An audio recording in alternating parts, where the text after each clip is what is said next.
Welcome back to Projectadya, the show that takes the most ordinary moments of your day and turns them completely inside out.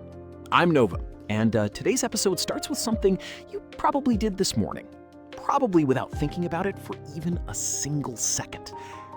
You stood in front of a mirror.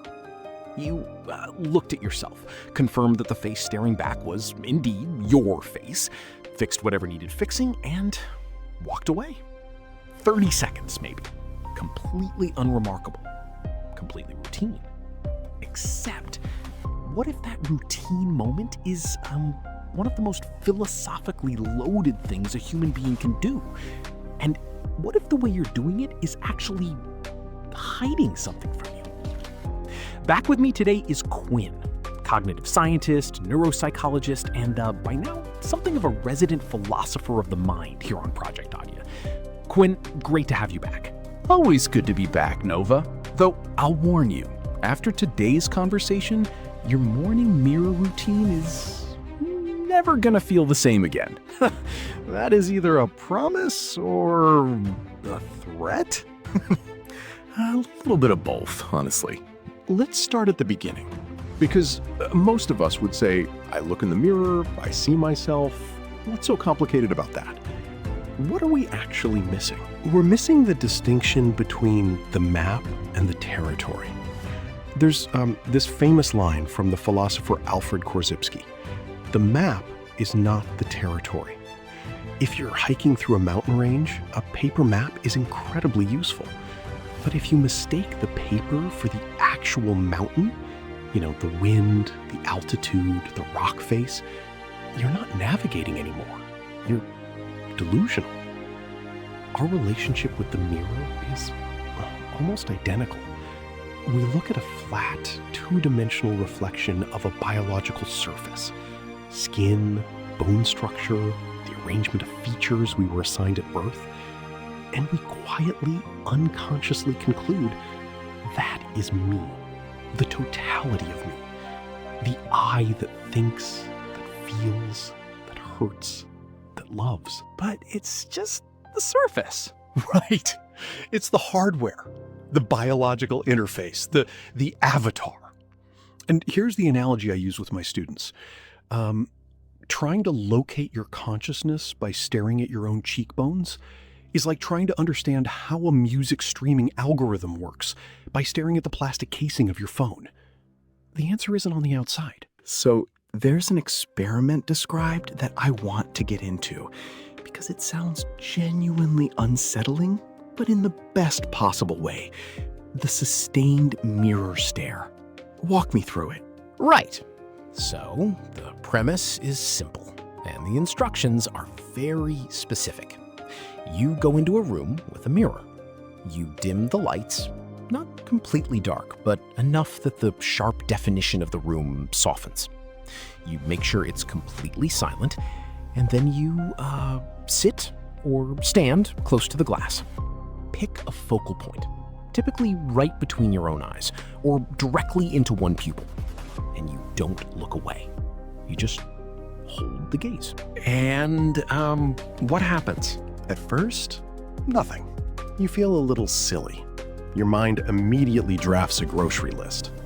You notice that your left eyebrow is slightly higher than your right one, and you've apparently never addressed this.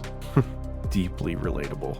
But if you push through that, past the boredom, past the fidgeting, past the strong urge to check your phone, something starts to happen. The face in the mirror begins to shift. The edges blur. The features move. And you may find yourself looking at what appears to be a completely different face. Older, distorted, even unrecognizable. Okay, I need you to explain that before half our listeners decide to never look in a mirror again. Fair. So there is a completely understood neurological explanation for this. It's called the Caputo Effect, and it's related to a broader phenomenon called Troxler fading. When your eyes lock onto a single, unchanging point in low light conditions, your visual neurons do what neurons do under those circumstances. They adapt. They essentially stop processing static, unchanging information and start filling the gaps. Your brain, faced with an unmoving image it's already cataloged, begins to cancel it out. And what's left in those gaps, that's where the distortion comes from. So the brain is essentially editing out information it thinks it already knows. Exactly. It's a lazy but efficient system. We've seen this face before. It hasn't changed. Let's reallocate those neurons. And in that moment of neural reallocation, the familiar map of your face dissolves. And that is where the experiment stops being neuroscience and starts being something closer to philosophy. Because when the face dissolves, You're still there. That's the part that lands like a brick. The face is gone, or at least it's shifting, melting, unrecognizable. And yet, something is still watching. Something is still in the room, perfectly intact, observing the whole thing. And the question that rises up from that experience is not a small one. If that face in the mirror isn't me, then who is doing the looking? That question is going to live in my head for a while. It should, because what you encounter in that moment, when the familiar biological mask fades out, is the observer underneath it.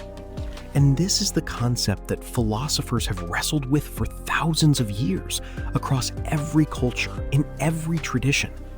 The idea that there is a you that is not your body, not your face, not your name, not your history.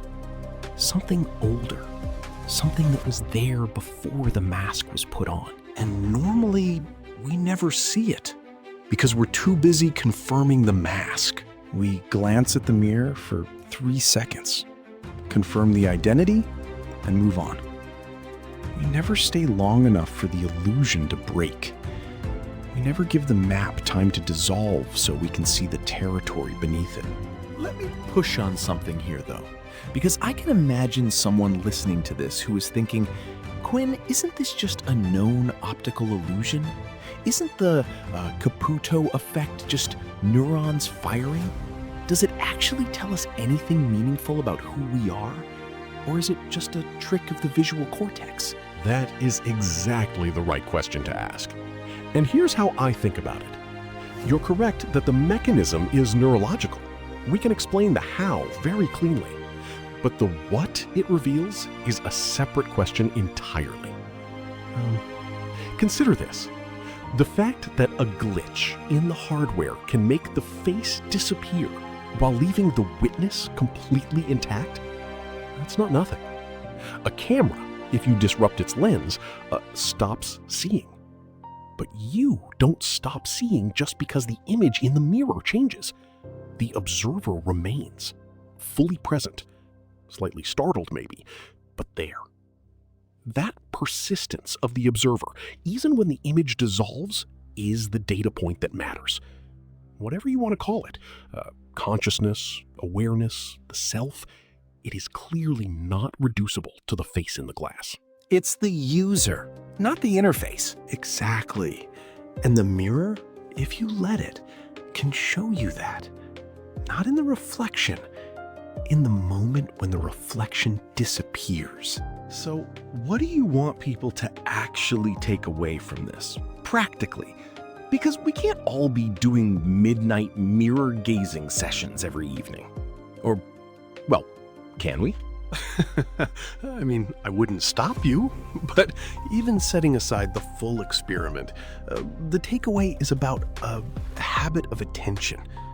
Tomorrow morning, when you're standing under those harsh bathroom lights doing the routine check, just pause for a moment before you walk away. Look past the surface. Look directly into your own pupil, that dark, almost bottomless center. Keep focusing on those eyes and just ask yourself, very simply, who is actually in there right now?